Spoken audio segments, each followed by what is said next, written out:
Sampai diceritakan kisah nyata, belum lama ada orang tua itu kalau sholat di masjid di shaf pertama, setiap sholat dia di shaf pertama. Sampai pada suatu hari selesai dari sholat baru salam, assalamualaikum warahmatullah, assalamualaikum warahmatullah. Ini orang tua yang biasa di shaf pertama tiba-tiba maju ke depan ke tempatnya imam, duduk di depan imamnya, lututnya nempel dengan lututnya imam. Sedangkan imam ini bisa berzikir setelah sholat, belum selesai. Ini orang tua tanya kayak orang gesusu, jadi tergesa-gesa. Ini orang tanya, ya imam, wahai imam, ajarkan aku sesuatu yang bermanfaat yang bisa nanti masukkan aku ke dalam surganya Allah Subhanahu wa taala. Ajarkan aku apapun itu, sesuatu yang bermanfaat. Maka sang imam bingung, dia masih belum selesai berzikir kepada Allah. Ini orang tua ini tanya terus, ajarkan aku sesuatu. Maka sama imamnya dijawab, qala Nabi sallallahu alaihi wasallam. Nabi sallallahu alaihi wasallam bersabda, kalimatan, ada dua kalimat, habibatan ilar rahman, sangat dicintai oleh yang maha pengasih lagi maha penyayang. Khafifatan ala lisan, ringan diucapkan di lisan itu. Thaqilatani fil mizan, akan tetapi kedua kalimat ini sangat berat di timbangannya Allah Subhanahu wa taala. Subhanallah wa bihamdihi, subhanallahil azim. Kata orang tua tadi, ulang lagi, saya belum hafal. Diulang sama imam.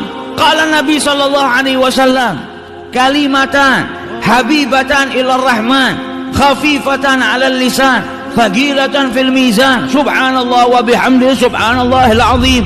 Ulang lagi, saya belum hafal. Diulang sama imamnya beberapa kali sampai akhirnya bas, saya sudah hafal.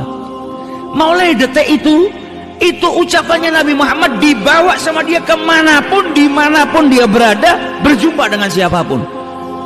Ada pernikahan dia ketemu orang, qala Nabi sallallahu alaihi wasallam, ingatkan orang. Ada dua kalimat dicintai sama Allah, ringan di lisan tapi berat di timbangan. Subhanallah wa bihamdi, subhanallahil azim.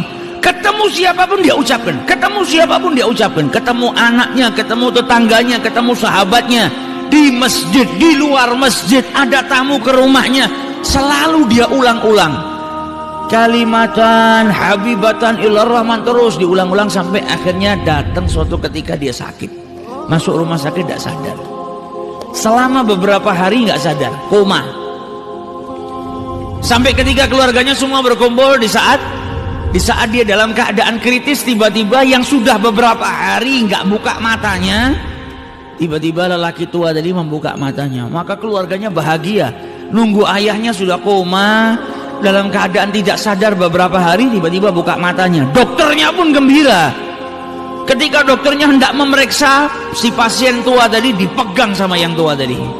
Yang tua tadi memegang dalam keadaan kedua matanya terbuka sambil berkata, ya dokter, wahai dokter, Nabi Shallallahu Alaihi Wasallam bersabda kalimatan, dua kalimat dicintai sama Allah, ringan di lisan ketika diucapkan, namun berat di timbangannya Allah Subhanahu Wa Taala. Subhanallahi wa bihamdihi, subhanallahil azim. Ketika itu meninggal dunia, meninggal dalam keadaan mengucap Subhanallah wa bihamdihi, subhanallahil azim. Mata ala husnil khatimah. Nah ini kalau sudah dibiasakan, terbiasa. Kalau kita di setiap waktu senggang istighfar, waktu senggang sholawat, ya apa yang kita biasakan itu, insya Allah kita wafat dalam keadaan mengucap itu.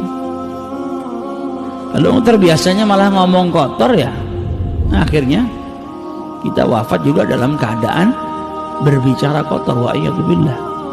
Sukanya ngerasanin orang, akhirnya matinya dalam keadaan ngerasanin orang. Sukanya ngadu domba, matinya dalam keadaan ngadu domba. Wa'iyatubillah. Namun kalau orang saling berzikir, maka kebiasaannya berzikir itu insya Allah akan menjadikan dirinya wafat dalam keadaan berzikir mengingat Allah Subhanahu wa ta'ala.